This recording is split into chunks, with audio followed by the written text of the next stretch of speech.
السلام علیکم، welcome to my YouTube channel daily night story. کیسے ہیں دوستو؟ امید کرتے ہیں آپ سب لوگ خیریت سے ہوں گے۔ اللہ تعالیٰ آپ سب دوستوں کو صحت و تندرستی والی زندگی عطا فرمائے۔ دوستو، آج آپ کی خدمت میں ایک حسین نوجوان کا سبق آموز واقعہ پیش کرنے جا رہے ہیں۔ آپ سے ریکویسٹ ہے، اگر آپ ہمارے چینل پر نئے ہیں تو پلیز چینل کو سبسکرائب کر لیں اور بیل نوٹیفیکیشن کے بٹن کو بھی آن کر لیں تاکہ آپ کو ملتی رہے ہر نئی چینل اپڈیٹس۔ ایک بزرگ فرماتے ہیں کہ میں 1 سال سخت ترین گرمی کے زمانے میں حج کو چلا۔ لو بہت شدت سے چلتی تھی۔ ایک دن جب میں وسط حجاز میں پہنچا تو اتفاقاً قافلہ سے بچھڑ گیا اور مجھے کچھ غنودگی سی آ گئی۔ دفعتاً آنکھ جو کھلی تو اس جنگل میں بیابان میں ایک آدمی نظر آیا تو میں جلدی جلدی اس کی طرف چلا تو دیکھا ایک کمسن لڑکا تھا جس کی داڑھی بھی نہ نکلی تھی اور اس قدر حسین کہ گویا 14ویں رات کا چاند ہو، بلکہ دوپہر کا سورج اس پر ناز و نعمت کے کرشمے چمک رہے ہیں۔ میں نے اس کو سلام کیا۔ اس نے کہا، ابراہیم۔ وعلیکم السلام۔ میرا نام لینے پر مجھے انتہائی حیرت ہوئی اور مجھ سے سکوت نہ ہو سکا۔ میں نے بڑے تعجب سے پوچھا کہ صاحبزادے، تجھے میرا نام کس طرح معلوم ہوا؟ تو نے تو مجھے کبھی دیکھا بھی نہیں۔ کہنے لگا، ابراہیم، جب سے مجھے معرفت حاصل ہوئی میں انجان نہیں بنا، اور جب سے مجھے وصال نصیب ہوا کبھی فراق نہیں ہوا۔ میں نے پوچھا، اس سخت گرمی میں اس جنگل میں تجھے کیا مجبوری کھینچ کر لائی؟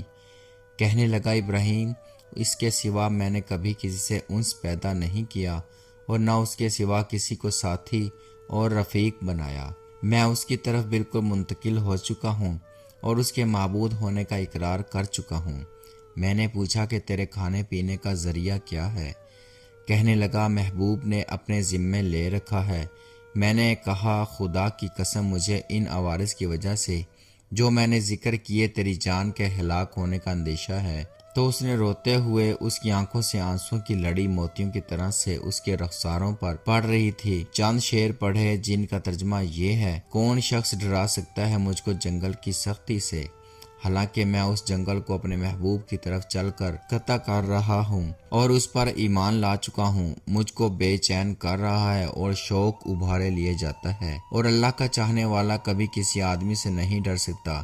اگر مجھے بھوک لگے گی تو اللہ کا ذکر میرے پیٹ بھرے گا اور اللہ کی حمد کی وجہ سے میں پیاسا نہیں ہو سکتا، اور اگر میں ضعیف ہوں تو اس کا عشق مجھے حجاز سے خراساں تک یعنی پورب سے پچھم تک لے جا سکتا ہے۔ تو میرے بچپن کی وجہ سے مجھے حقیر سمجھتا ہے۔ اپنی ملامت کو چھوڑ، جو ہونا تھا ہو چکا۔ میں نے پوچھا، تجھے خدا کی قسم اپنی صحیح عمر بتا، کیا ہے؟ کہنے لگا، تو نے بڑی سخت قسم مجھے دے دی جو میرے نزدیک بہت ہی بڑی ہے۔ میری عمر 12 برس کی ہے۔ پھر وہ کہنے لگا، ابراہیم، تجھے میری عمر پوچھنے کی کیا ضرورت پیش آئی؟ میں نے کہا، مجھے تیری باتوں نے حیرت میں ڈال دیا۔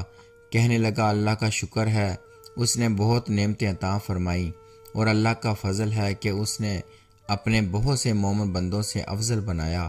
ابراہیم کہتے ہیں کہ مجھے اس کی حسن سیرت اور شیریں کلام پر بڑا تعجب ہوا۔ میں نے کہا، سبحان اللہ، حق تعالی شانہ نے کیسی کیسی صورتیں بنائی ہیں۔ اس نے تھوڑی دیر نیچے کو سر جھکا لیا، پھر اوپر کی طرف نظر اٹھا کر بہت ترچھی اور کڑوی نگاہ سے مجھے دیکھا اور چند شعر پڑھے جن کا ترجمہ یہ ہے، اگر میری سزا جہنم ہو تو میرے لیے ہلاکت ہے، اس وقت میری یہ رونق اور خوبصورتی کیا بنائے گی؟ اس وقت میری ساری خوبیوں کو عذاب عیب دار بنا دے گا اور جہنم میں طویل عرصہ تک رونا پڑے گا، اور جبار جل جلالہ یہ فرمائے گا، اور یہ بدترین غلام تو میرے نافرمانوں میں ہے۔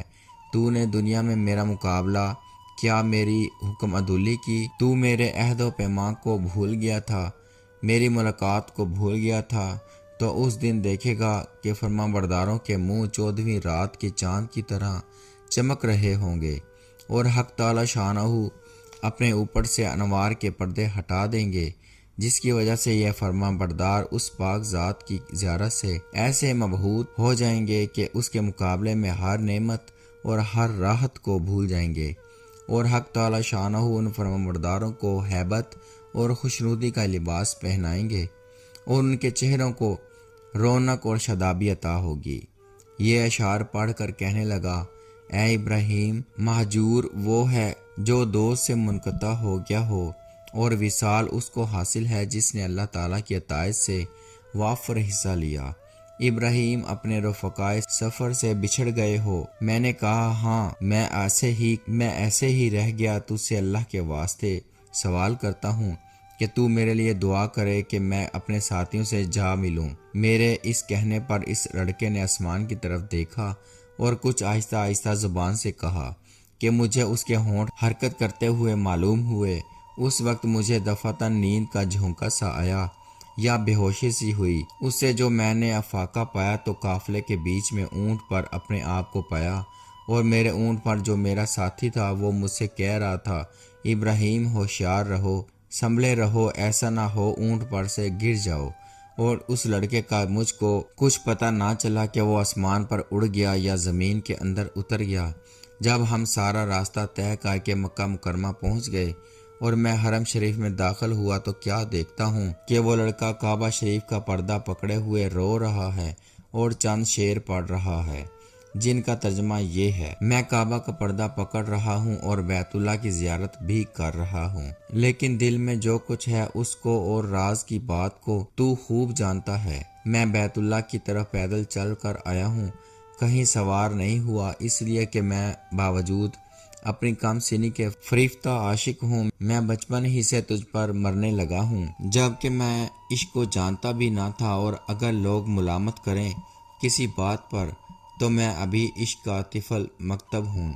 اے اللہ، اگر میری موت کا وقت آ گیا ہو تو شاید میں تیرے وصل سے بہرہ یاب ہو سکوں۔ اس کے بعد وہ بے اختیار سجدہ میں گر گیا اور میں دیکھتا رہا، اور اس کے بعد میں اس کے پاس گیا اور اس کو ہلایا تو وہ انتقال کر چکا تھا، رضی اللہ عنہ و ارضا۔ ابراہیم رحمۃ اللہ تعالی کہتے ہیں کہ مجھے اس کے انتقال کا بڑا سخت صدمہ ہوا۔ میں وہاں سے اٹھ کر اپنی قیام گاہ پر آیا اور اس کے کفن دینے کے لیے کپڑا لیا اور مدد کے لیے 1-2 آدمی ساتھ لیے، اور وہاں پہنچا جہاں اس کو مردہ چھوڑ کر آیا تھا تو اس کی نعش کا کہیں پتہ نہ چلا۔ وہاں سے دوسرے حاجیوں سے دریافت کیا، مگر کسی کو بھی پتہ نہ تھا کہ کسی نے اس کو دیکھا، تو میں سمجھا کہ اللہ تعالیٰ نے اس کو لوگوں کی آنکھوں سے پوشیدہ فرما رکھا تھا۔ میں وہاں سے اپنے قیام گاہ پر واپس آ گیا اور مجھے کچھ غنودگی سی آ گئی، تو میں نے اس کو خواب میں دیکھا کہ وہ ایک بہت بڑے مجمع میں ہے اور سب سے پیش ہے، اور اس پر اس قدر نور چمک رہا ہے اور ایسے عمدہ جوڑے میں ہے کہ ان کی صفت بیان میں نہیں آ سکتی۔ میں نے اس سے پوچھا کہ تو وہی لڑکا ہے؟ کہنے لگا میں وہی ہوں۔ میں نے پوچھا کیا تیرا انتقال نہیں ہوا؟ اس نے کہا ہاں ہو گیا۔ میں نے کہا کہ میں نے تجھے تجہیز و تکفین کے لیے بہت تلاش کیا، کہیں پتہ نہ چلا۔ کہنے لگا ابراہیم سن، جس نے مجھے میرے شہر سے نکالا اور اپنی محبت میں مفرفتہ کیا اور میرے عزیز و اقارب سے جدا کیا، اسی نے مجھے کفن دیا اور کسی دوسرے کا محتاج بننے نہیں دیا۔ میں نے پوچھا کہ حق تعالی شانہ نے مرنے کے بعد تیرے ساتھ کیا معاملہ کیا؟ اس نے کہا اللہ جل شانہ نے مجھے اپنے سامنے کھڑا کیا اور فرمایا کہ تو کیا چاہتا ہے؟ میں نے عرض کیا الہ العالمین، تو الہی مقصود ہے اور تیری ہی مجھے آرزو ہے۔ فرمایا کہ بے شک تو میرا سچا بندہ ہے اور جو تو مانگے اس کے لیے کوئی رکاوٹ نہیں۔ میں نے عرض کیا کہ میں یہ چاہتا ہوں کہ میرے زمانے کے تمام آدمیوں میں میری سفارش قبول فرما لے۔ ارشاد ہوا کہ ان سب کے بارے میں تیری سفارش مقبول ہے۔ ابراہیم کہتے ہیں کہ اس کے بعد اس لڑکے نے خواب میں مجھ سے رخصتی مصافحہ کیا اور میں نیند سے بیدار ہو گیا۔ میں نے حج کے جو ارکان باقی تھے وہ پورے کیے، مگر اس لڑکے کی یاد سے اور اس کے رنج سے میرے دل کو قرار نہ تھا۔ میں حج سے فارغ ہو کر واپس ہوا، لیکن حالت یہ تھی کہ راستے میں سارے قافلے والے یہ کہتے تھے کہ ابراہیم تیرے ہاتھ کی مہک سے ہر شخص حیران ہے کہ کیسی خوشبو آ رہی ہے، اور اس واقعے کے نقل کرنے والے کہتے ہیں کہ میرے مرنے تک ابراہیم رحمۃ اللہ تعالی کے ہاتھوں میں سے وہ خوشبو آتی رہی۔ بے شک جو اللہ کی محبت میں ڈوب جاتا ہے اس کی کیفیت ایسی ہی ہو جاتی ہے۔ اور یقیناً اصل چیز تو اللہ اور اس کے رسول کی محبت ہی ہے۔ خوش نصیب ہے وہ مسلمان جو اللہ اور اس کے رسول کی